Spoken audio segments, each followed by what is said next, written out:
All right. Well, we're going to go ahead and launch it. So, hey, good evening, everybody. I've got Good a good evening. sized group here tonight, and we're going to run through. And what this is all about tonight is just, the economy's changing, and we kind of wanted to take and go through that. What we're going to do is anybody that's not talking, if you would go ahead and mute yourself. That way, we don't have any background noise or anything like that. And I'm going to go through. We got a couple of special guests. I want to take and thank Chris for helping to put this together tonight, as we did these years ago. And the last the last several years, we've been kind of all fat and happy in business, and so we haven't had to kind of go through these in a while. But we wanted to reach out. We're starting a lot of changes in the industry, depending on where your platform is. Some markets are getting hit, some markets are nice and healthy. And so what we want to do is kind of go through and speak to a wide range. I've got two special guests on tonight. One's a seasoned master within the industry. Has done a great job. I'm proud of both these young men. And then we've got a young man that's newer into the industry, and we want to get some different perspectives from there. So let's go ahead and charge into this right now. So our goals tonight are pretty simple: is be ready to take some notes. We're going to introduce our special guests. We're going to provide some special tools for you to learn some business survival techniques. And survival means whether you're kind of fresh into it, you're just launching, you're looking at launching, or you're a seasoned pro like Justin, is that these times could be challenging to change things up. And so we just want to take and provide you with some tools to look at those different things. We're going to give you some steps to keeping current with clients, keep them coming back. That's the key. A lot of people are constantly hunting for new clients, which is good, but a lot of people ignore their current clientele. So we're going to talk about that a little bit. Processes and systems to attract new clients, your options and what we got going on. And then again, our special guest, they're going to answer some questions, and then our offering to some entrepreneurs. So we want to take and thank right off the bat our biggest contributors. And so PNS, the double black line, thanks PNS for stepping up to this. Dynabraid, for those that don't know, we've joined efforts with Dynabraid on a series of tools. We want to thank the members of the Detail Mafia, and then Detailing World. So go over and check out detailtheworld.com. Matt and I go way back. This is exciting. If you're going to go over there and you want to buy some goodies, use the discount code Renny, RENNY. That will lead you over there. So let's jump into this. We want to help some people out. These are extended. Look at this. Again, is that we've been saying this probably for the last 6-8 months, is collaboration happens at the top, competition happens at the bottom. Look at all these partners that have come through on projects like Air Force One. This last at SEMA, we raised nearly $30,000 for charities. These are all great companies that come together to help all of us as an industry, and they've been game changers in making that happen. This industry is a lot different even from when Justin came into it, and we'll have him talk about that a little bit. But just in the last couple of years, it's changed, and I think we're going to see some changes right now. We're already experiencing it. So here we go. Things are starting to change in the economy. Day one or one day. What does this mean for you? What does this mean for all of us? Is that some of us, we are in new, uncharted. We don't know where this is going. We don't know how good or bad or indifferent it's going to be. But you can take and start the change, and it's not going to hurt to do it. Be a little proactive. You can do it day one, right now, tomorrow. Start taking and putting some of these suggestions into action. We're going to take and make some suggestions. You're going to make decisions. Or you can put it off and say, one day I'm going to do these things. That's what it means. Now, the progressive entrepreneur, solopreneur is going to take and make the changes. They're going to start adjusting, and they're going to go after it right away. The two pros at different platforms completely is we're going to have them introduce themselves, their life and their business priorities, time in the industry. And then we've at the very end, in the beginning, they're just going to introduce themselves. At the end, they're going to answer some questions that we've got prearranged. And then we'll open it up to all of you for questions for our guest and myself, Chris, anybody you want to ask to. We'll come back to these questions. Now let's have some really fun. So no theory on this. We put a lot of practice into this. This is several businesses, hundreds, matter of fact, of businesses that use these systems and processes. No science to it. Some of it's just right now, I hate to say it, show up, be a good entrepreneur, have a great culture, have a great way about yourself, be all about customer service, know what you're doing, deliver a good product, and you're going to win. Is that customer service is terrible. It's at an all-time low. And so just going back to some real basic principles is practicing those principles. You're going to win some battles. And so, Justin, we want to take and hear from you. So, Jess, why don't you introduce yourself, your time in the industry, and some of your life and business priorities and theories with those that have attended tonight. Nope, I think you're muted. You're muted, Justin. There you go. Can you hear me now? Oh, we got you now, buddy. We got you now, man. Okay. So yeah, Justin Labato.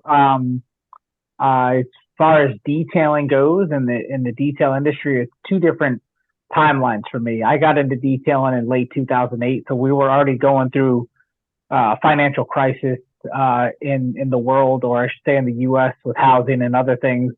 So I guess I got in at the right time to say.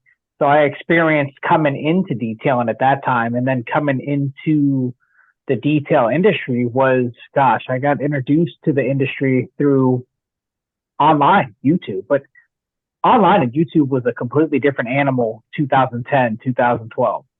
It was infantile. It was a baby. It was pure. It was untapped. And compared to now, where it's an animal and it's negative, positive. It's so many different personalities to it. But I was able to discover the industry and the people in the industry, and the main two people at that point in time. You had a little bit of some McGuire stuff. You had Renny, you had Mike Phillips, and at the dominant brand at that point was Auto Geek. And that kind of opened me up to what the industry looked like. And then going to my first event, which was Mobile Tech Expo, my very first industry event. And that was early 2014. And that's when I really got into the industry side of detailing. And that's a whole nother animal in itself. You know, being able to run and operate a detailing business and find success with that or within that has its difficulties, has its hardships, has its ups and downs, sweat equity. Those early years were rough. I'm glad I had mentors. Or I would say mentors as in other business owners that I've seen to be successful. And thankfully, now that I know what, success looks like in business, they were. So I leaned on them, and they helped me along the way between marketing, strategies, little things that I could afford financially and that I could understand mentally. And I say that because there's a time and place in your life where somebody may explain something to you may not get right now, but you will get it when you're ready, mentally ready. And so thankfully I had the right people be able to explain those things to me and get me on the right track. So my first 6, almost 7 years of business, I started to not dominate my market, but do very well in my market and set a foundation for myself, being consistent. And that consistency led me to being more successful year after year. And that wasn't coding. This was just common core traditional detailing. Your wash, your waxes, maybe some paint sealant, a lot of interior. And I tried to dominate based on interior work. So then I got into my first show, and that's when everything was up from there, because I got introduced to the real professional world of detailing, not just watching it from a computer. And of course, getting involved with Renny and being exposed on a whole nother level, and training and understanding the importance of education and training is what really gave me purpose. But the balance in life, I think overall, was understanding that you could still exercise business and be successful with that, but also being able to exercise time at home with family, and also exercise for yourself, literally exercising for yourself mentally and health. I lost a little bit of that over the years just due to getting so involved mentally, but time management and priorities to all that, really watching others do that in the industry have helped me become a better me by being able to prioritize as I've gained responsibilities, success, more kids, and just the whole well-rounded lot of things that I take on when it comes to my home life, my shop, going from a one-man shop at 1,800 square feet to 7,300 square feet with 8 employees and owning the property and building. So it's been a hell of a run. It's not over by any means, but that's kind of been my my timeline and my business and how I've done things and how I kind of along the way have prioritized and been well calculated thanks to a lot of the current mentors that I keep around me. When you've got a lot of, you've gone into the restaurant industry, you own your buildings or real estate. You're a brand ambassador. You've worked with AutoGeek. You're currently working with Buff and Shine. You've got your own line of pads. So you've really reached out. And so one thing I'm really proud of this kid. I call him a kid because he's a kid to me. I'm really proud of him is that, when he came to us, he was already a reckoning. He was somebody that he had it going on, and he's just taking it to another level, and not just in business, but prioritizing lifestyle. You're inspiring me. You've gotten in great shape again, and there's some hard no's with you. Don't mess with family dates. Don't mess with family vacation dates. And it's real easy for all of us, including me. So here's a guy that I influenced that now influences me. How cool is that? And it's just exciting to watch him grow. And then right on the heels of that, let's go in. So Michael, when we called him and said, "Hey, we want you to do this," he was almost like, me, So Michael, you're coming right after, there's a reason that we have you with Justin Labato. But let's hear your introduction, your time in the industry, and a little bit of your philosophy. Yep, you're muted too. Okay. Michael Enriquez. There you go. There you go. Michael Enriquez from Duarte, California. Time in the industry has been about 4 years now. It's just been a pretty crazy few months, but it's been a good, stressful 4 months. So a lot of positives and learning a lot on the way so far. And as far as life and business priorities, I'm going to say just getting a good, well-balanced between my family and work. I think a couple of years ago, like about year number 2, I think I sort of burned myself out a little bit trying to just take on every single job that came my way. And that really destroyed who I am as a person, though. And me as a person, I like to have a well-balanced life, just even before detailing. So there's family, there's eating healthy, there's going to the gym, and, a well-balance between friends. And I started catching myself overworking too much. And that's just something that I think I'm trying to get better at as I move forward. And I'm glad I have all the people around me right now in the mafia and, all the people that are working for Detailing Success. And because it's really opened my eyes and opened my ears up to, improving myself and getting that life that I'm looking to achieve. Well, let me say something about both these individuals. Both of them don't lead with greed. Both of them lead with their heart. Both of these young men touched me, not in a weird way.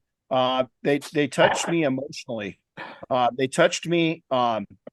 You could see that they'd learned something about me before they even approached me.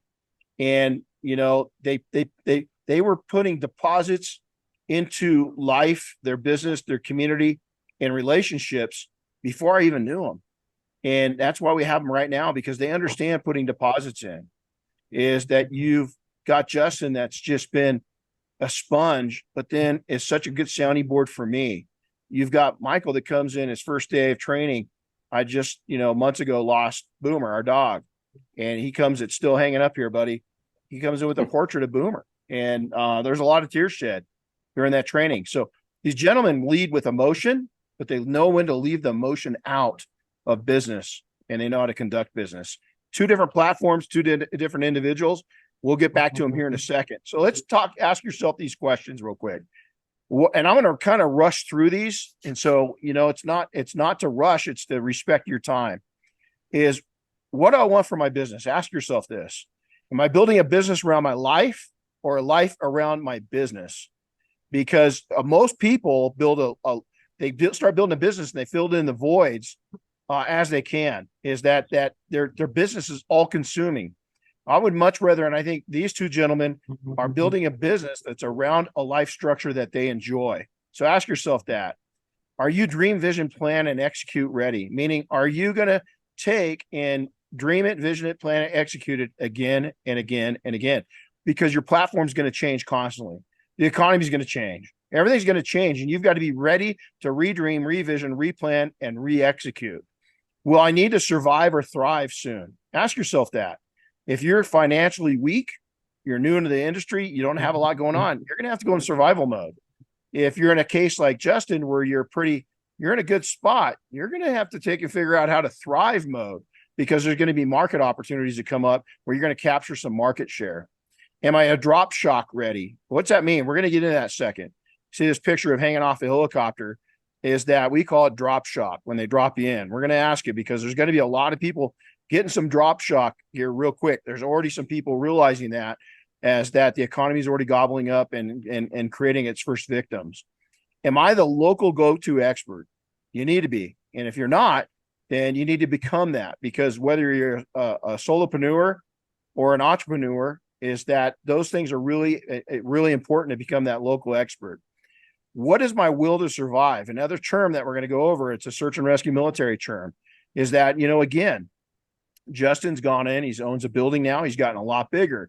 I can tell you this, the next thing right down from there, am I a 40%er? Most people get to 40% of their capabilities, 40% of the struggle, 40% of the reality, and they quit. Justin and guys like Justin, guys like Michael, guys like myself, man, I don't even wake up at 40%. I'm at 50%. I'm at 50% when I'm taking my morning piss. And you've got to be at that level. And so we're getting a little feedback. And so you got to ask yourself, am I a 40%er? Is that if you tap out at 40%, you're going to have to figure out how to go deeper and bring it up to 80, 90, even 100% on some days. And then what kind of business do I want? Let's look at the next chart real quick and take a look at that. This is something that I found really interesting. 7 stages of solopreneurship. Is that a lot of people, we start out as a one-man shop, just like Justin, just like I did. Most of us did. I mean, a lot of the famous people out there started out in business as just an idea and a passion. And then you go up to associations, is that you got a couple, 2, 3 people you're operating at. You're bringing in 100, 300, 400, $500 million, right? And then you jump up, is that you're a pretty serious operation now. As you got 4 to 100 people, you're bringing in, $1 million a year. Now you jump up to, you've got your business person, you've got 11 to 25 staff members, and you're doing several $1 million a year. Then you jump up to an organization, a true organization, is that you've got maybe upwards of 100 people working for you. You're doing, $15, $20 million a year in business. It's a big operation. Then you jump up to a company, is you're up 100, 200 people. You're doing multi-millions, maybe 20, 30, 40, $50 million a year. And then you're a full-on corporation there, is you're doing $100 million a year. You've got several hundred people in your chain of command. Is what do you want to build? I can tell you this, is we got up, our little company got into right at the beginning of a businessman. We're between an organization and saturation, I call it, is that we had about a little over 30 employees, and I hated every minute of it. My favorite outcome was, now the money doesn't match up, is I like that operations, that 4, 5, 6 people, but we wanted to be a little over that $1 million mark, is we wanted to be up in that 1 to 5 million mark with that size of operation. At 2 to 3, even there, I still wanted to be at the $1 million mark, really close to it. And so what do you want? Because here's the thing, is that I think, and these gentlemen, when we get to your questions, I think you can have 2 to 3 people and doing close to $1 million a year. Is I think that you can also seasonally bring it up to where you're 4 to 6 people during the busy time, hit that $1 million, but then in the slower times, you're back down to 2 to 3. It's possible. So what do you want to build? What market are you in? What will your market tolerate? Are you in a high volume to hit those numbers? Are you more specialized in low volume? There's a lot of questions you ask yourself. And so here's the funny thing, a decade of huge growth. Man, the last, decade, really the last 14 years, is that we've been building. Justin took and came into it 2008. Some of our really progressive shops came into it at the same time frame. They made it rain. They were serious. They were making good living, solid living, starting to buy houses, doing things, families, kids, all these different things. But our industry's changed. Is how a lot of COVID startups is that, we haven't had any hardships in a long time. It's been a good 10 plus solid years where we've hit any speed bumps. That's historic. And right now, there's a lot of people, there's a race to the bottom already. I'm already seeing it on social media, people lowering their prices, saying, hey, I've had a slow week, jump in and save $200. That's a race to the bottom. It's a fantastic opportunity, a fantastic time to build your reputation, to build your business, whether you're a one-man operation or like Justin, you've got a serious enterprise going. This is opportunity, not stress. You just got to get to the point where you're surviving. So my double personality is that for the last 34 years, I've been happy to serve in various ways through both search and rescue and through the Guard here in California. And then I'm a serious entrepreneur. Is when I met my wife, I told her, hey, we're young, but I'm a risk taker. There's going to be some mountains we're going to climb, and there's going to be some valleys that we hit. Just stick with me through the years and we'll make it. Is that some strange terms that you're going to hear tonight and how they relate to business. Drop shock. That's what we call when in search and rescue in the military, when all of a sudden, especially if you're a small team, or there's been a few times I'm dropped off by myself, and you get out, especially when you're new, and a helicopter just brought you in really fast, and all of a sudden you're by yourself. You're in an area that you really don't know, and you're going to have to go pull off a mission, and it's a little spooky. There's a little shock time where it takes, okay, I'm up on the top of a mountain, and it's pretty risky, and I got to get out of this location pretty quick. How do we link that back to business? Yeah, that's what we're going to see when things slow down. We're calling this a more traditional November, is what we've seen in both product sales, tool sales, training, everything else. We're going back to past the good old days to where things are a little more normal. This is more of a normal paced November is what we're seeing. Our will to survive, what we call that is when somebody either gets injured on search and rescue or a teammate military, is that when they go down, is if they've got a really strong will to survive, their chances of survival are significantly more. The same in business is you're going to take some hits. What's your will to survive? How bad do you want it? Man, Diane and I worked a side gig, sometimes two. Sometimes I'd teach skiing, and I'd go do anything I could to make money. And I was detailing. My will to survive in business was strong. My will to survive in treacherous situations. Just had a really bad accident this year, is I had 1,400 pounds land on my face, my horse. And I remember the first thing people always ask me, I've been in 3 situations where I thought I was, could be over, is, wow, did your life flash before your eye? No, is I thought, how the hell am I going to get out of this? And how am I going to survive this? I was thinking of how to roll, how to go without getting injury, without injuring Rip, how to get out of the situation. I was already thinking, how am I going to get out? How am I going to get out? How am I going to get help? Because I know I'm going to be hurt. Those were the things I was thinking about, not seeing my flight. I'm not going to quit. Again, is that a 40%er rule. Most people hit that 40%. I was already at 100% survival, right? When I saw his hoof come down and hit my face, A, I knew I had a problem with some teeth. B, probably thought my jaw was broken. C, my airway, I had to check my airway. D, I had to get the hell out of there and get help. And I survived it. And by the act of God, with not that many injuries, thank goodness. Situational awareness. How aware are you of your market? Is that, that accident that Rip and I got into, that was pilot error. I ran us right into a stupid situation. My situational awareness, because I was on horseback, I'm used to being on the ground or in a helicopter and not on a horse. This whole horse search and rescue thing is new to me. My situational awareness, I had situational overdrive. I had so many things going on in my head. I knew better than to do what I did, but my inexperience led me into what could have been a really tragic situation. That's exactly what business is. My bearing. Do I know where I'm going? Do I have a good idea of my azimuth? Which direction am I traveling? Force multiplier is that's when we can bring in people to help us as a force multiplier. How many customers are referring you? You can have a whole sales force with your customers. Know your numbers. Is that I know where my team is at all times. I'm leading my team. And when it comes to my business, I know my numbers and I understand my profit and loss statements. These are all things you're going to hear tonight. So where does this come from? Is here's on the left, my newest duty on horseback, which is both, it's an awful lot of fun, but at 55 years old, learning something brand new, hadn't ridden a whole lot. It's kind of spooky. The things I rely on, the things I teach on as an instructor for both combat search and rescue and civilian search and rescue, we use technology all we can. This GPS is important. Is a compass too, though, is that I'm really good on teaching. These compasses haven't failed us in thousands of years. And so where does this play into business? Let's go over that. The GPS and what it represents. The GPS represents modern day social media, is that it makes it so easy. It's how we get around. It's fast, it's simple, it's easy. In the past and mission failures, here's what happens though.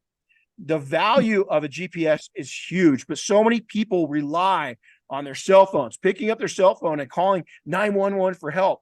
What they don't realize is that in situations that are beyond our control, we might not be able to help you. That's what's happened now with a whole generation of entrepreneurs, is they are stuck on social media, is they're not going to the old-fashioned compass. What does a compass recommend? It's been using for centuries. Is it doesn't go down. Now, a real mission response to this. We went on a rescue not all that long ago. And when I got out, we had horrible weather. First thing I did is I took my GPS out, let it run up, let it capture the satellites.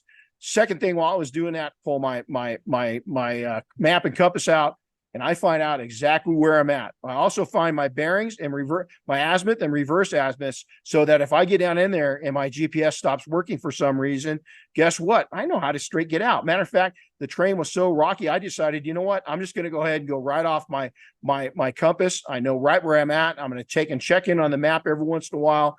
My GPS isn't picking up signal very good. Sure enough, my two colleagues that went down with me, they're relying 100% on GPS. We get down, we're pulling the victim out. They are completely turned backwards. I get the subject out.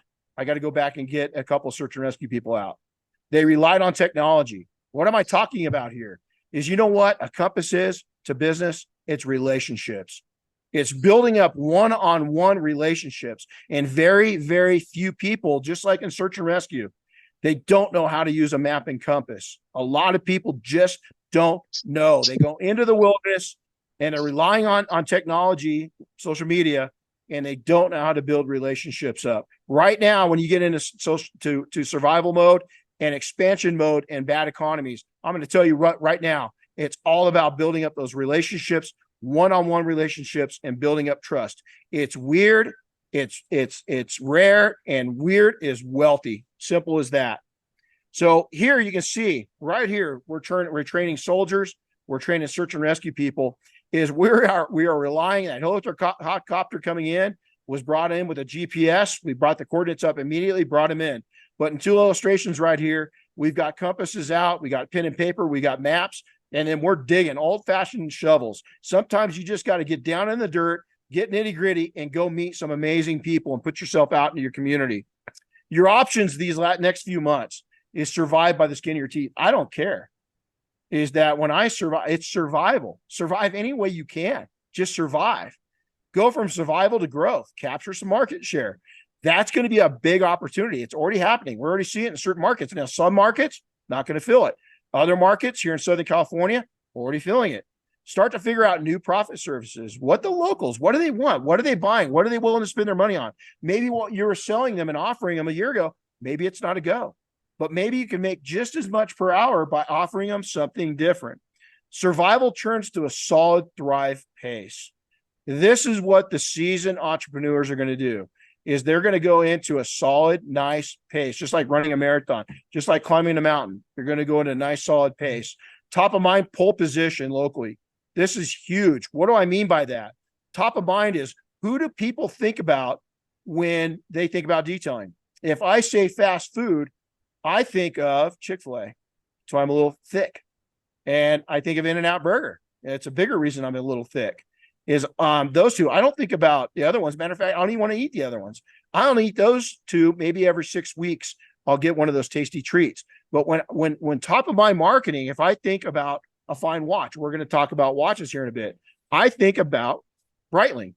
Breitling trained me. I'm not even a good customer for them. but they indoctrinated me at a young age. They got to me, and I love their culture so much so I'm a fan and I'm a customer. And so last ugly option, the lights are dimmed. Your dreams are kind of shattered a little bit. Now, why are the lights not out? Because taking it and facing a hardship of your business doesn't mean failure. So many entrepreneurs look when they face struggles and they quit too soon, and they don't have to. Go get a side hustle, get a full-time job, turn your business into a part-time thing, and then light it back up when the time's appropriate. Don't turn the lights off, just dim them down.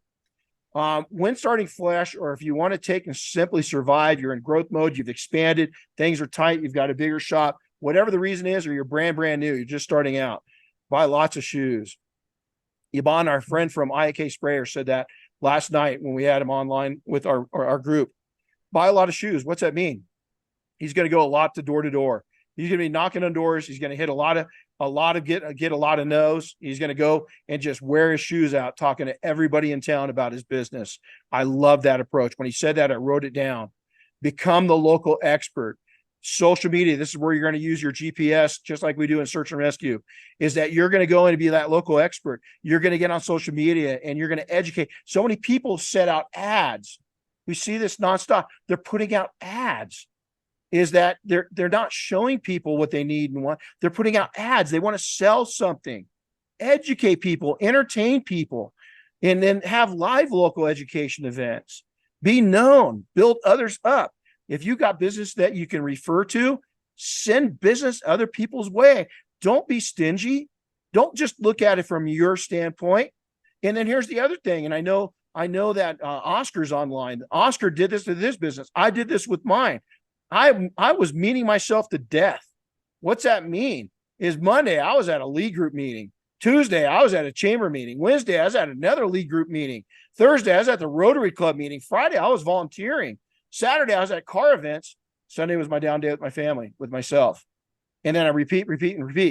Is that if you want to get out there, putting an ad on social media, that's great. But that's the easy way. And your GPS, when the signals go down, you're not going to have good signals. You've got to go out and get that compass out. You got to get that shovel out. And you got to start digging. And how you do that is meeting people face to face. Building up relationships and trust is absolutely huge. The other thing we looked at, I've lived through several slowdowns. Again, this last 10 years has been weird. It's not normal. We just haven't had the normal slowdowns. But when we used to have slowdowns all the time, I constantly had fleet services. These are things I actually did. Is we had the local EMS and police department. We were a problem solver for them. We had a UPS account for years where we went down every week and washed their vans. I was a problem solver for dealerships. I was a problem solver for the car washes that constantly broke or scraped something. And so I became partners with these different organizations, and it was constantly work. Now, I didn't do $120 details for the car washes or for the dealerships. Is that we are problem solvers. We still got top dollar for our work, but when they had a diamond in the rough, they knew where to come. We could do miracles on scratches. We could do miracles on swirls. Is we would take and completely renovate an interior on a car, and they make more money. And they loved that. They knew it. And we became those problem solvers in slow times. Next is don't just live. Don't settle. There's no reason to settle for just barely making it. Is be loud. Shout your message. Let everybody know what you do. Develop fans, not customers. Go out and develop fans. Live a good life. Is I heard Steve Harvey say this, is that he started at a young age. When he would fly, he would step up and take first class. And the reason that he still does it is he likes to make himself feel good about his doing. It changed his opinion on his value. You got to make sure that you're changing your opinion on your own value, or people won't value you. So I'm developing an amazing culture, even if you're one person. A profitable menu design. Redo your menu. Very little, 3-4 choices on it. Know that. Sell from it. Practice your hour-a-day marketing. This is something we get into. Is every single day you should be marketing yourself for 1 hour, 5 days a week. Is it should take 1 hour of your time. When you're brand new, it's going to take a couple hours.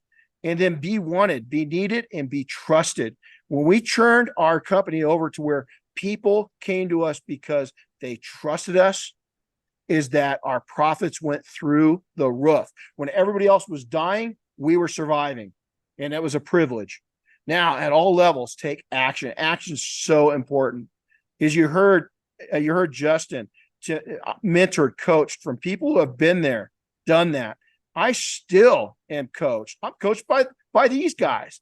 Is every single person I come in contact with teaches me something. But when I'm going big, I call Justin and he'll confirm this. I call him all the time. Say, hey, dude, need a little input. It's when the mentor becomes mentored. Don't be so big in the britches that you can't turn around to somebody that you've helped bring up and realize they've learned a few things along their pathway that you don't know. But caution to the wind. There's a lot of talkers out there right now. You got to be really careful of who gets your ear, who gets your mind, and who gets your heart. Never stop learning. Always.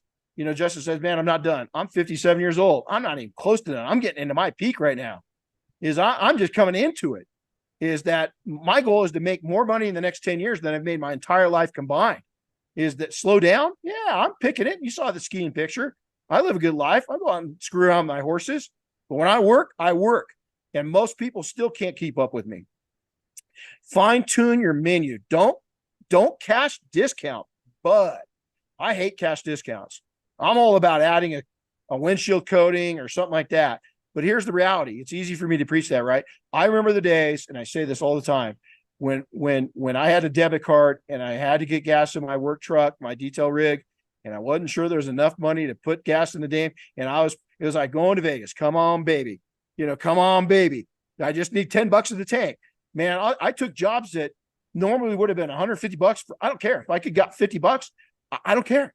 When you're in that survival mode, paying the next bill, that's what you got to do. And so don't let anybody tell you, oh, don't sell yourself out. No, dude, they haven't been in survival situations. Is you got to do what you got to do. It's in survival. Diane and I were talking about this. We're watching a program and they always teach you, hey, don't drink your pee. Hey, man, if there's no other water, homeboy, I'm drinking my pee. I mean, it's going to happen. It's just like when I told you guys, it's going to be a little different. It's just like in survival. Hey, if it's normally $150 and somebody offered me 50 and I had to put milk on the table for my kids, I'm taking that $50 and running with it. And I'm going to be honest with them. I'm going to tell them, hey, you know what? This isn't normal, but I need the money, dude. I need food for my kids. I wasn't too proud to tell them that. And you know what? I earned respect out of a lot of those people. I was always 5 moves ahead, man. You got to be the local disruptor. Disrupt things. Is that, if you don't play chess, you need to learn to play chess. But here's the thing is you look at Elon Musk, all these big dudes, and they're 12 moves, 15 moves ahead. They're so far ahead. They're thinking about things people don't even think about. Is you've got to be 5 or 6 moves ahead of your competition. Enjoy the thrill of the hunt and hunt a lot. A lot of people forget how to hunt, is a lot of people, we've had it easy these last 10 years. And maybe your struggle has been tough. Is if you think your struggle was tough these last 10 years, you should have been around the 10 years prior to that, because it was pretty ugly. It has become easier to make it. Not easy, just easier. Up your circle. Who you hang out with, who's got your ear, is you up your circle. You up your circle, you up your position. Think little details. What's that mean? Think little upsells. What can I upsell? Windshield coatings, an engine, wheel face coatings. What else? Odor removal, anything, paint chip repair, glass repair, all these different things. Is that, listen, man, Chick-fil-A doesn't make their money just on chicken. You upgrade those drinks, guess what? You buy cookies, they make a hell of a lot of money just off of those cookies. Don't be idle. If you're slow, you should be sitting around. Don't go watch TV, don't play a video game or get on social media. You go wear some shoes out, get out on the town and go hand some business cards out. Straight up. Go, we use poker chips is our business cards because it stands out. We've used challenge coins. Well, those are expensive. But you can get poker chips for cheap and it'd be classy aggressive. When I see somebody I still do it. I'll see somebody at the car wash, or at the gas station.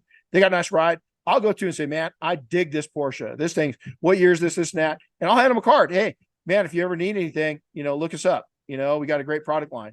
So be classy aggressive. Junior varsity mistakes, cash discounts. But if you have to be creative. Don't say I wouldn't discount it without telling them the truth. I'd own a little bit of it, or just think creative is that, hey, it's a slow time and this is what we got rolling. But I try not to cash discount. I try to package it. My slow week, I see this all the time. Hey, our slowness equals great return for you. Our prices are down right now. Well, guess what? When you put out to the universe, they're going to wait until you're slow every time because they're going to get it for cheaper. Don't tell social media that. Don't tell the world that. That's the biggest mistake in the world. Matter of fact, when I see people do that, I don't want to do business with them. To me, if they're cheap, that means they're not good. And I like good. And so you want customers that like good, that like quality. Hunting for new customers while ignoring current clients. Junior varsity. If you're not getting back and you're not using software and you're not following up with the people who've already done business with you and you're constantly looking for new clients, that's junior varsity. Rewarding new clients only, special offer for new clients only. Oh man, when I see that, that turns me off so much. Why are you rewarding somebody new and penalizing an existing customer? I don't get it. And being the cheapest in town, unless you're making bank on cheap details. I mean, if you're just rolling it and you've got a huge operation, you got 35 guys doing, all the work and your average ticket's $100, more power to you. But being a cheap detail and being good don't match up. Thinking mobile is a cheap option. Mobile is a premium service. You guys that are mobile, you got it backwards. You shouldn't be cheaper. You should be more or at least the same price as any shop in town. Build it and they'll come. I'm going to put this big old huge shop in. I'm going to take and spend $50,000 on hexagon lights, and I'm going to paint the whole floor white and black and this and that. And people are just going to flock because I'm going to look cool on social media. Bullshit. You better be able to back that up. You better have a lot of money. And then I need a shop. I need a huge shop. I need a lot shop like these other guys in social media. Most of those guys, the truth serum is they're going broke. And you want to see a lot of them. They've popped back up since COVID, but I had calls from some of the biggest names out there that just straight up 2 weeks into COVID, they're going to have to shut down their businesses, but they got badass shops that they lease, and they look cool. I get it, but I don't. Keep them coming back again and again and again and again and again. Educate your clients, constant contact with them, utilize software, connect with them within their circles. My example involves the second most fun hobby in the world, skiing, is that I got into the seniors racing. I got into, I'm doing it again. I'm going to teach kids with disability and adults with disability skiing. Skiing was a very good way in the towns that I've had businesses in to connect with people, just like golf is in a lot of areas, is that your circles are going to change when you get into those different areas. And it's fun. It's a hobby. It's part of what you do. Have an amazing culture. Be happy, fun, appreciative, chase life, family, dogs, horses. Man, a person that works all the time, you're not interested in, but the people that you're going to work with are wealthier people. They're either blue collar wealthy, they're middle management, or they're straight out wealthy. Is if you're boring to them, you're a tool. That's all you are. But if you lead an exciting life and they see that, that's okay for them to see that. Don't live too high in the hog. Maybe don't wear your new Rolex around them. But them seeing that you're into skiing, that you're into golf, that you rescue dogs, that you do all these different interesting things, that you're into hang gliding, that you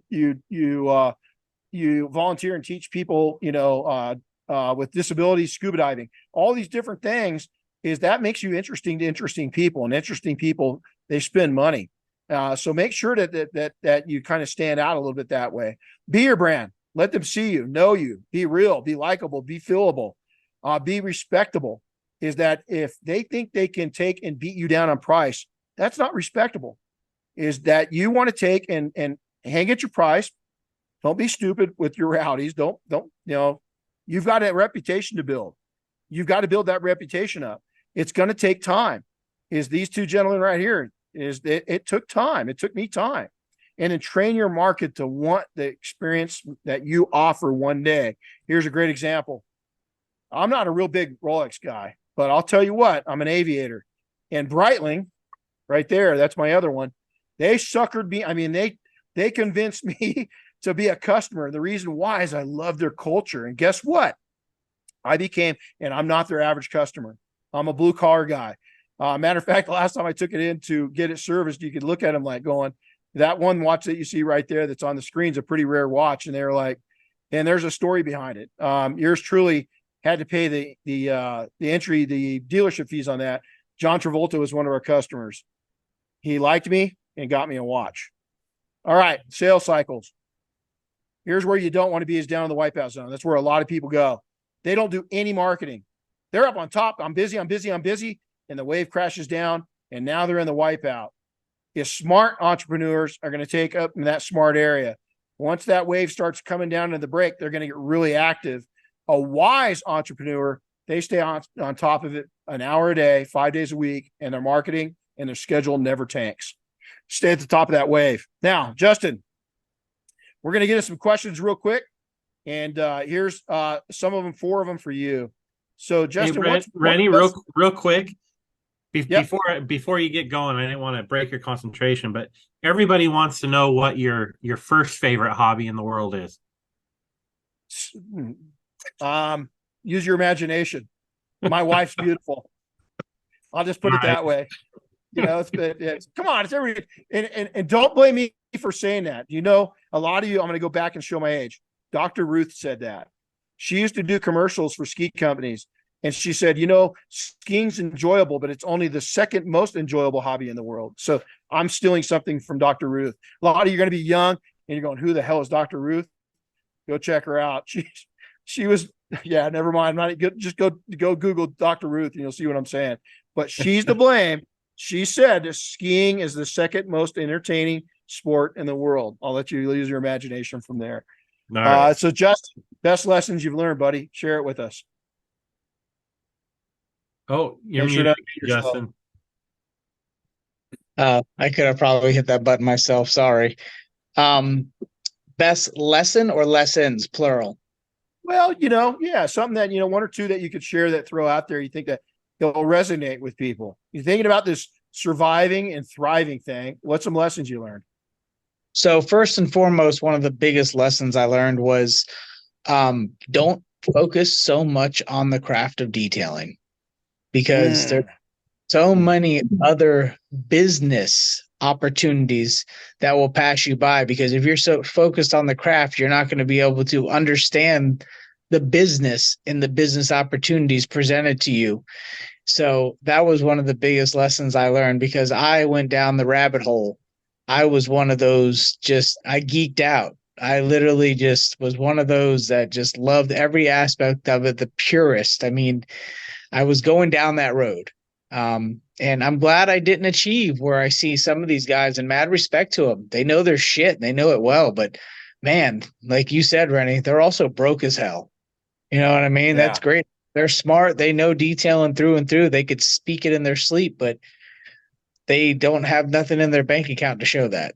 So that's where it's really, you know, don't focus so much on the craft. Understand it, master it as you go. It will come in time, but really the business side and seeing opportunities within your own business and other businesses, because the business world is huge. It's infinite. So this could be a platform to get you into many other things and meet many other people. And that's what it's for. That was I would say the biggest lesson I learned.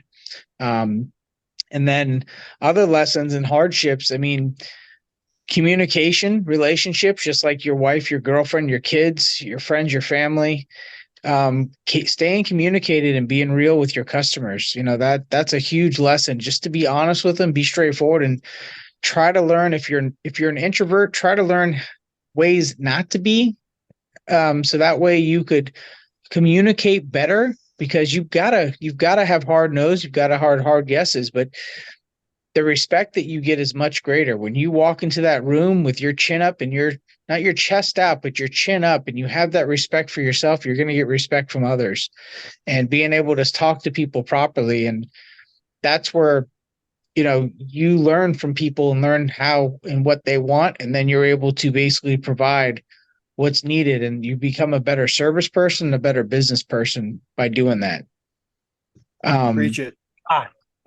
I love talking to you. I love your angle. Again, it's this is a guy that took what I'd say and just put his own spin to it. And it's such a cool spin, dude. Such a cool angle. I just love it. I love it. So any survival tactics when back when you're, oh wait, man, that was an ugly time, right? And even when you're first beginning, if you're first beginning, the good thing is you don't have a lot of bills, right? But what's some things that you've learned just to kind of teach people to, hey, survive it. I mean, you're a fighter. And so, even in fighting, and you kind of grew up, tough like I did. And so we had to learn some survival skills, right? So share that with us. So tough and broke, right? The beginning stages of a young life. Tough, having to get my ass kicked and learn how to give an ass kicking. Broke and not having money and learning how to hustle and make money, whether I was hanging out with the criminals and drug dealers and seeing what they did, or actually getting a job and putting in the 9 to 5 myself. It was always something, right? But for us in detailing, it's, the tactics are customer relations, like I said, and just being able to put your money away and don't spend stupidly. Don't buy shit you don't need. Don't get shiny object syndrome. When you need another polisher because you have another person in the shop that you're learning or teaching them how to polish, then get the other polisher, but don't go buy it just because it's the new cordless polisher that Roops just dropped, or it's the new cordless polisher that Flex just dropped. Don't do dumb shit like that. Don't go freaking, that's like the guy who's having the kid that needs to go buy diapers, but he goes to buy the fucking PS5 on Black Friday because it's on sale. Don't make dumb moves. It's immature. And that's, I think, the biggest thing is being able to put your money away, have your financials in check, put rainy day money away, have a bank account that allows you to, take a percentage or a fixed dollar amount out of your money you make and put it away. If you're putting cash in your pocket, put that somewhere, put it in a safe, just be smart about it. That way you could make moves one day where you need to be able to pull that money and either save your ass or invest. And I think that would be some of the biggest survival tactics you could do financially to help yourself moving forward. One of my mentors taught me a long, long time ago, when you deposit your checks from business, put everything into your savings account and only pull out what you need and put it in your checking. And it's still to this day, I still do that. Everything that it pretty much goes into a savings account. And there's certain checks that I get that I don't touch. Doesn't get used. It just goes into investing into myself. So decision, you've made some amazing, you just bought a building, you're married to an amazing wife. That was probably your best decision ever, right? Mine too. Can't believe they keep us, but they do. But what's something that you're really happy you did and proud that you did? Gosh, there's a lot of them. I'm very happy and glad that I was laid off to be able to start detailing and get into the detail industry. What a great comment.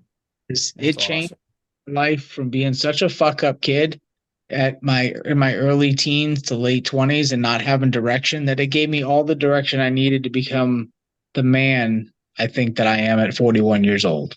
And I think that was one of the biggest things. And of course, the opportunities I've had along the way to learn how to be a better person. But that, I think, has been one of the biggest decisions. And then just being able to learn how to financially get my shit together mentally. There's been a lot of decisions along the way, and, aligning myself with industry leaders, aligning myself with people locally, and just, knowing that I can make the right decision by leaning on people that are going to help support me and telling me, okay, yeah, you're doing the right thing. So, I mean, it's an obstacle course and it's a chess game, but decision-making with a lot of things can be difficult, can be easy, but within business, like you said, the building was great. I mean, granted, yeah, you rent a building or lease a building, you got the landlord who could take care of the air conditioning if it breaks or the roof if it leaks. Now, when you own it, it's your baby, it's your headache. You got to come out of pocket. It's awesome, though. It's so awesome. It is, because now at that point, now you have the dirt, you have a legacy, you have something that you could get back to your kids. You have something that's where you could stand out from the crowd, from the rest of the detailers around your area and say, hey, I own, I operate. You lease, they could take it from you at any time, and then you have to go operate somewhere else. I borrow a lot from Steve Harvey. I listen to him. He said something amazing the other day. I played it for my wife. And he says, one of these days, he told his kids that, and I was just telling our daughter this, that, one of these days you're going to be standing at my casket crying. She goes, why? And I said, well, because you ain't getting a damn thing. And I said, whatever we made, Mom and I are going to like spend 90% of it on just going out and having a ball, our last 1/3 of our life. But what I gave you here and what I gave you here is more valuable than what I can give you in dollars. And so if you're wise and you'll go out and use that the right way. And nothing's going to be left to the kids. It's all, we're going to burn it. We're going to burn it to the ground. Take a wrecking ball, Hey, so you have a lot going on. You've got, your business, you've got your building, you're a little involved, restaurant industry, Buff and Shine. Tell us about all those things briefly, and just how'd you get into that? What drove you to go kind of a different direction? Well, once I got involved with the industry, I just had opportunity after opportunity kind of present itself. And for the record, anybody listening, I always like to make this statement. I didn't ask for fucking anything. And I say that loud and proud because don't fucking go to these manufacturers and try to make yourself like, well, I'm going to go be working on this project. If you give me your tool, I'll put it on social media. Don't try that shit. Listen, do good, put your head down. Come to you. And they'll come to you. If you shine and you shine so fucking bright that they see you, trust me, they will see you. And if you're in the right place at the right time at all the damn time because of who you are, they will see you. Somebody will finally come to you. You just got to be patient. So, that's one of the biggest things that, with these opportunities, I was able to take that between, Buff and Shine and, Auto Geek and these other opportunities that have presented themselves with projects such as Air Force One. They've all been great things. And then, of course, being around right people here back at home, that friends, and not burning bridges, and having an opportunity to be owner of a restaurant and bar that have become super successful, and just constantly being in the mingle of things. I got used to putting my ego in check because of my early years of having somewhat a pinch of fame from boxing, with being able to be undefeated for a very long time in my weight class locally. So being at clubs and fighting at clubs unsanctioned, and then fighting with USA Amateur Boxing, and always being in halls and groups with hundreds of people around me, I got used to that, and it was always nice to have. But I also gained a lot of respect and met a lot of people along the way, and that was really, I still stay involved with that. I mean, shit, the Friday night before the week of SEMA, I was sparring and loving every bit of it, because I was able to freaking rock some of these 20-year-olds and keep going and feel good at 41. Awesome. And keep up. But all these little things keep in motion that I think keep me on my toes for not just business, but keeping engaged with people and being personable. Mike Tyson, speaking of fighting, Mike Tyson said this, he's been around a lot of people, right? And it was one of the Kennedys that said, he told Mike Tyson he's met a lot of great men, but out of all those great men, none of them were good men. And that hit home, because the last couple of years is that I think I'm 70% a great man and 30% a good man. I'm flipping it. I want to be a 70% good man and a 30% great man. Is that I've done a lot of amazing things in business, and I've given a lot back to community, but I want to give more. I want to be a good man. And I think that's important. And I think that you're hitting that at a very young age, and I applaud you for that.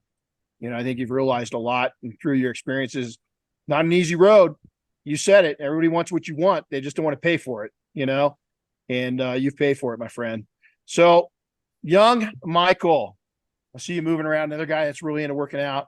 Guys, be proud of me. Gym's behind me. Bikes behind me. I've been hitting it harder than hell. And so this guy really is an inspiration too. Justin is. This guy, both of them in tremendous shape. Michael, so best lessons you've learned so far in your young years. Matter of fact, let me brag a little bit. Hold on. man, I know where you get your greatness from because I had the opportunity to meet your parents. Wow. Holy crud, man. Just good freaking people. So you come from good people, dude. So I know a lot of it, those lessons, were learned from parents, good or bad. But what's something you'd share with somebody? Yeah, best lesson I've learned was to as far as when it comes to just life in general, I think is living in the moment and not taking the small things for granted. I mean, I think I learned that lesson pretty early in my life. I lost my mom when I was 17, and when you're that young and you're kind of transitioning, into a young man or a young woman, that's a big loss, and you Huge. just that's one of the things that you just don't realize that can happen at any time. It can happen at any time, and that doesn't just mean your mom or your father, or it could be a brother, a sister, a cousin, whoever you may be close to. So I live every day, always trying to just be on a positive note. And I forget sometimes, I'm just being honest. There's days where I kind of kick myself in the ass and I'm like, hey, you know what? I gotta remember to be grateful for everything that I have every single day. Um, that just to be honest right now, and you've been preaching about it every podcast, saying when you wake up, list three things you're grateful for, and I've been Mm-hmm. practicing that with my family once a week at least now. And today I'm pretty grateful to be on with you two on this webinar because Thank you. it was just like maybe 6 months ago or a year ago when I first started watching the podcast. I was watching you and Justin on Auto Geek and all that, and I'm on here with right now sharing my time with you guys, and you guys are sharing your thoughts and ideas, and I'm learning from you, and I'm really grateful for that. So just take every day um, and just realize what you have. Pretty cool because you got youthful eyes. I don't call you young. I think youth needs older. I call older people wisdom, and I call younger people like you've got youthful eyes and I got wise eyes. And sometimes that wise eyes came with pain. Sometimes those youthful eyes are still in the pain, but we need each other. I need your youth to keep me valuable, to keep me energetic, to keep me silly. And you need my wisdom to get you to that next level. You've got some heavy hitters around you, and you're going to experience great things in your life is because you're so giving and you're just a great young man. So, what's the decisions you made? What's something you made a solid decision, whether it be relationship, business, anything else. What's really made a difference, a decision that made a difference in your business? Oh, that's a good question and real easy answer. That's joining Detail Success. So joining Detailing Success was probably the best decision I made recently, just because I found myself at a spot where I was kind of lost a little bit. Felt like if I wanted to do this the right way, that I was gonna have to get some serious training and some serious mentoring. And what made my decision, to join Detailing Success was not only is it my home away from home because every summer we vacation out there, but it's the culture. It's the culture that I saw, from all the podcasts and all the cool things that the Detail Mafia does, with Air Force One and all of that. It's camaraderie and it's culture and it's a lot of good experts out there, masters that are, they're so humble. They've accomplished so much and they're still humble enough to come and help guys out like me who are just starting out and give them the best information so they can, be the best person they can be. It's awesome. Well, thank you. Take that compliment. We had a good time at the training, man. When you're here, didn't we? We had a good group. Oh yeah, It was a man. lot I'm of I'm fun. A I'm lot of fun. dying for some coffee still from you, but you Well, I know. got some new stuff coming in. You're gonna have to come up here. We're gonna have an event soon enough. So let's jump into this. Hey guys, real quick, Dynabraid and PNS Double Black. They're doing something pretty amazing. Is they want to hand a couple people, two people, $500. And so this is good for the February and or March 5-day training. If you're interested, get a hold of Chris at detailingsuccess.com. You can give us a call. All the information's on our website. Again, pretty limited for somebody that's real serious about it. I want to thank Dynabraid for doing that. It's basically a scholarship and then PNS for doing that. This isn't the first time PNS has done it, by the way, and pretty cool. We haven't done these events in a while, and both of them jumped up and stepped up and pretty impressive. With that, here's an overview. I don't want to get too far into this, but it's a busy 5 days. Michael just came through it. Were you pretty beat by the end of it? No, I was ready to go for another week. Oh, there you go. Yeah. I wasn't. I was beat. A lot of things that we cover in it, are not given. We have every tool you can imagine. It's not, we are brand. You can see here in just a second. This is just a fraction of the brands, but these are our champions that we use right here in the training center. It's an exciting 60-hour plus week and 5 days, pretty intense. And again, then tonight, it's all about, we can't thank PNS enough for coming in and supporting this, making this happen. Dynabrade, again, we've joined forces for a new tool. There's going to be a series behind that. Mafia, these two guys, part of the family. Can't thank you enough for coming in. And then my buddy Matt, again, Detailing World. Check it out. They're kind of like us. If you come back up to all these brands, they are a store. They're taking and opening up stores all over the country. Check them out. Go over to their site, detailtheworld.com. If you want to buy something and get a little bit of a discount, enter the discount code Renny into it, RENNY, and they're going to take and reward you with something. So, hey, fellas, see if anything popped up, Chris, any questions, but we want to thank both of you guys is coming back in. You're the first, is that we started this back up, haven't done it in a long time. Justin, thanks for your wisdom. And Michael, thanks for your young, youthful eyes and coming in. And Justin, we know it's family time for you, and we've taken away from that. Chris, has anything popped up that we can address? I got a question that came in. I'm actually going to keep the person that sent it confidential just because it's a little sensitive. But the question is, okay, how does a small fish get more clients when there are two huge whales swimming around? If you're already living paycheck to paycheck and you're about $50,000 in debt, what steps would you take to get out of debt and be able to actually afford eventually getting a shop and paying employees? I would take and get 2 or 3, one full-time job, use detailing as one of the side hustles. I'd get another part-time. You know what I like? I like you're able, I'm reading the sign on the wall. I like that you can Uber, be an Uber driver. I mean, it's flexible. Detail at night, but get up, go make as much money. You got to get that debt gone, got to get that debt gone. Invest. I would take in any money you earn, I'd put it towards your living. And then I would take anything that's left after you pay your bills, is I take 50%, invest it in your new business, because that's going to help pay off the debt. And I take the other 50% that's left and pay the debt off. Try to build your business up, because that's going to help pay the debt off sooner. Don't worry about a shop. Go mobile. If you're in the winter, if you've got a home garage, do it out of the home garage. Is come into it as cheap as you can. And again, I remember those days, is that you're going to fight tooth and nail. You know what is just like you eat an elephant, those big sharks in your market, is that they can't be you, is you're unique. Use yourself, look the part, be the part, make sure you're delivering good. Guys, you got anything to add to that? Justin, Michael? I would say to Anonymous, take a look in the mirror. Why is it that you are so driven to want to get into this industry, and what is driving that? Because that's something that maybe, if you're looking at these two big whales, is that ego? Is that something that you're focusing more on them than yourself, and you're thinking you're smaller than what you are? And maybe not. There's a couple different ways to look at that. Maybe also you just want to get up there into the big leagues and do this. But to Rennie's point, you are what's different. You can't look at what's around you, because you might bring something to the table that they could never bring in the years they've been doing it in your market.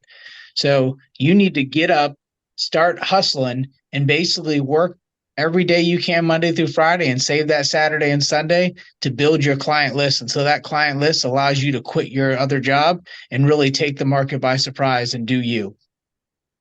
Yeah, then go to work for them. Go to work for one of them. Go learn the industry that way. you know, being, become valuable to them, and they're going to teach you and you're going to learn. And boy, I'll tell you, you could be what do they call that? An entrepreneur, where you're working for a company and you could be so valuable to them that they hire you and they keep you, and you might not want to go anywhere. Or so we lose Justin. You become so valuable to them that you scare the shit out of them because you're going to leave, you're going to go do your own thing, and then they have fear of that. Yep, that's great. Great question, Michael. You got anything to add to that? I think we lost Michael. He got disconnected. I think we did. We did. I got a little something. I got a little something to add to that real quick. Okay. I'm actually familiar with the market and I know who the fish are. And one thing I could tell this guy is don't try and be what they are. Try and be, you guys already mentioned, try and be what you are. But those two big fish, they have shops. And maybe if you offer something they don't, which is like maybe being mobile, that's enough of a differentiator to start getting some of the clients that they don't. And it doesn't mean you have to take their scrappy seconds. It just means that you're offering something they don't, Hey, there's sometimes, you look at scrappy seconds, you look at, is Nordstrom Rack. Nordstrom sells their own scrappy seconds, and so sometimes there's profits in scrappy seconds, is that you don't have to be, there's a lot of money in doing wash clay protects, wash clay coats, and interiors. You don't have to be the big fancy shop. You can do really well. I know people that are making 6-figure incomes mobile, and they're not busting their ass to do it. They'll have a great life. Well, study their business models and see what they're missing. Like you said, Renny, when they put a Target right next to Walmart, those are still two big players that have a shitload of customers coming in and out of their doors. And Amen. some, you know what I mean? So, but their models are completely different. Their store layouts are different, but they're carrying all the same brand inside. So study their models and figure out what they don't have that you could offer. Figure out the void, figure out the solution to a problem that they're not solving. I love that. So, Chris, I got a couple of things to add to it, more personal things. Before I forget, I'm holding this pin. It's a trigger. I want to reach out my one of my very best friends in the world, Bobby. His mom's in bad shape. So keep Bobby and his mom in your prayers. If you're a prayer warrior, please say a prayer for Bobby and his mom. The other thing is a really good friend, Anthony. I won't mention his last name. He's got a cat that's 14 years old, been with him most of his life because he's a young guy, and his cat just got diagnosed with a disease, and his cat's really important to him. And those of us that love animals, we know how hurtful that is. So two of my friends that are on my mind, I get a little emotional because we know how it is. And then lastly, my friend Dave that lost his son, in his 20s. And I talked to him briefly yesterday, and he's hurting. So keep my friend Dave in your prayers too. I can't imagine having to bury a kid, just can't even imagine. But here's the good news about that. I'm saying something sad, but I'm saying these men have made such an impact on me that here I am on a podcast or a webinar. They're at the center of my mind. This industry brings people together. And so a lot of people want to tear it apart. Not on my watch. Is that we're a lot of tribes that come together. We're a great industry, and we care about each other, and we've changed a lot. There's more opportunity in this industry than there's ever been. And it's the only people that are responsible for that are you that are in the trenches making it happen. So thank you. With that, I think we can wrap it up, Chris. And again, got a couple scholarships. If you're interested in a $500 scholarship, it's only for those couple months, February or March. Get a hold of Chris, and we'll take and give you all the information on that, make it happen. Justin, always a pleasure, my friend. Go get that family big kisses for us. I'm going to go in and they're all bed. They all sleep. Yeah. They go. They were bed at like 8 o'clock. They all go to bed with Jersey having school, and my son, he just is an early one. So this is easy for me at 8:30 to come downstairs and have the house to myself. There you go. There you go. All right, guys. Hey, thanks a lot. Again, all of you, we hope this helps. We're going to start doing these once a month again. It's our way of giving back, and we'll have a different topic, different guest on every time. Hey, go out. You know what? Survive it right now, but then thrive it. Would you? All right. Well, take care, guys. Take I'm care, out of everybody. here. We'll see you next time. See ya.